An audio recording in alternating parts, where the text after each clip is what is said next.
Hello, everyone. Thank you for opening this up and attending the virtual makeup meeting. Normally, we try to do these things in person, but just due to the craziness of the week, there was just no way that was going to happen, especially coming up against a break. So, appreciate you taking the time to watch this. Obviously, if you have any questions afterwards, let me know. First thing I want to just talk about, if you're not viewing and looking at the Canvas page, take a moment to do that at some point. There's a lot of important information on there. I know it's not fancy, but we keep things like our guidelines and expectations there, and as well as our service hours form. So just make sure that you take a moment and look at that page if you haven't already. I'm not going to read the expectations to you. It's pretty common sense, but it tells you things about how many hours you have to earn, whether you're a junior or a senior, things about dues, as well as just other miscellaneous information.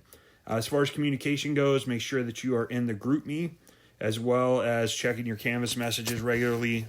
We will try to communicate both ways just so that people have an opportunity to see the information. Most of the time, if it's coming from me, it'll be on Canvas. If it's coming from one of the officers, it'll be on GroupMe. So as far as expectations go, one of those is dues. Everybody has to pay them. Those are paid on school pay. Those are due by the end of the semester. It's a one-time $56 fee. This is something that both juniors and seniors pay. In the past, we made seniors pay at their senior year, but I was finding that by the time they got to their senior year and had to pay dues, if they haven't been actively involved, then they were less likely to actually pay them and continue on.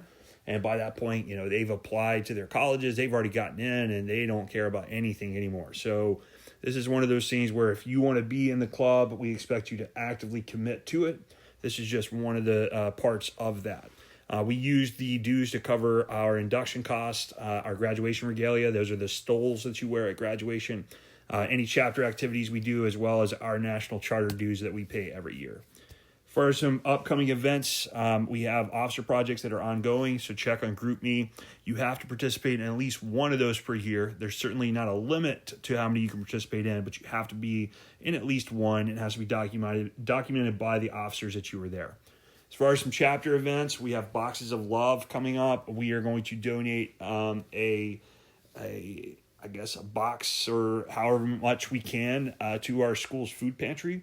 So if you contribute 3 items to this, you can count that as 1 hour towards your service requirements. Many of you don't need the hours, but I would still encourage you to donate, as this is the only donation event that we will do this year. Everything else we'll be involved in will be active service where we go and donate our time. But again, please consider doing that. That is the Wednesday after Thanksgiving break. You can drop those donations off in my classroom. The following week on Wednesday, we are participating in Winterfest. We help with the setup. We help with teardown. We are more than likely doing a cookie decorating booth. That's something we've done the last few years.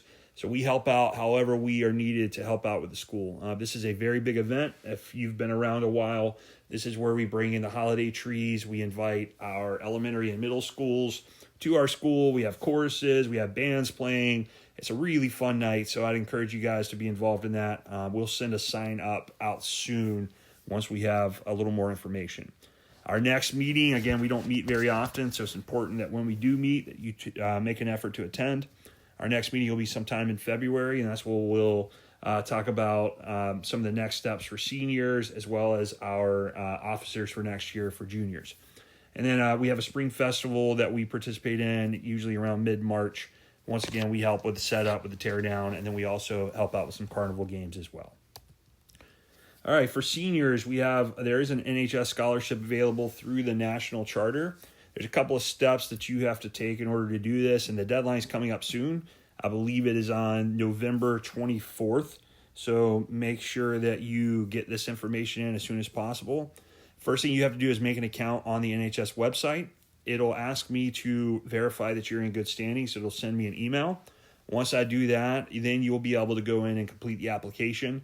Then it'll send me another email asking me for a recommendation on your behalf.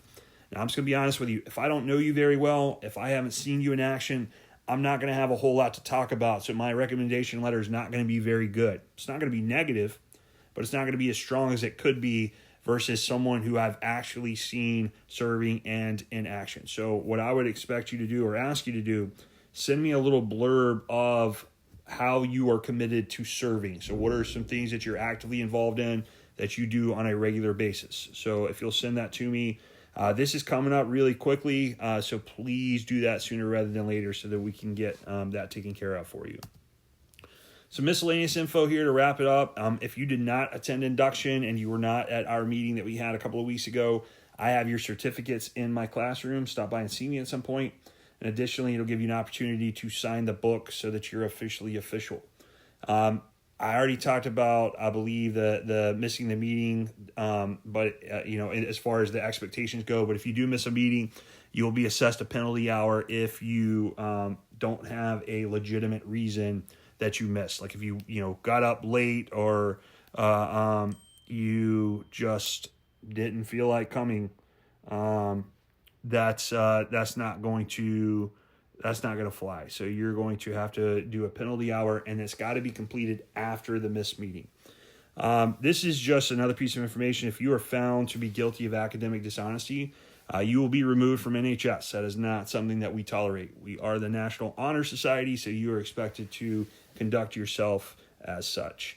If your GPA drops below 3.80, you'll be placed on academic probation until you raise your GPA or until you graduate. But if you graduate before that, you will not have the regalia to wear at graduation. Final words of encouragement, just look for any possible way that you can to serve. If you've already met your hours requirements, that's great. Keep going. Don't stop.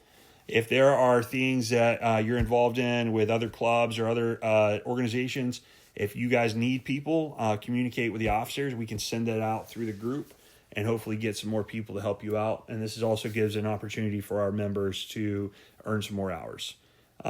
Bottom line, guys, lead by example. You are the National Honor Society. You are active leaders in the school, so we expect you to conduct yourself accordingly. Again, just doing the right things, making sure that you're attending class regularly, showing up on time, helping when you see a need, just step in any way that you possibly can. If you have questions about anything, stop by and see me in room 515, and I appreciate your time. Thank you so much.